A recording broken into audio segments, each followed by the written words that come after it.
अल्लाह ही आसमानों और जमीन को थामे हुए है कि कहीं वो अपनी जगह से टल न जाएं, और अगर वो टलने लगे तो अल्लाह के सिवा कोई ऐसा नहीं जो उनको थाम सके। बेशक वो बुर्दबार है, बख्शने वाला है।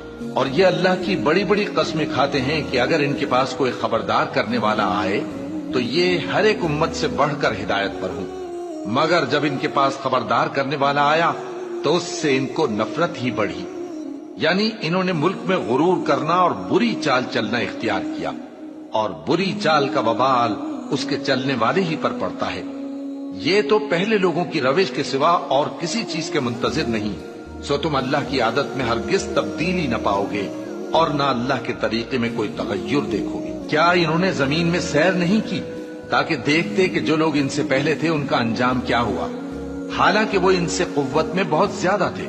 और अल्लाह ऐसा नहीं कि आसमानों और जमीन में कोई चीज उसको आजिज कर सके। वो इल्म वाला है, कुदरत वाला है।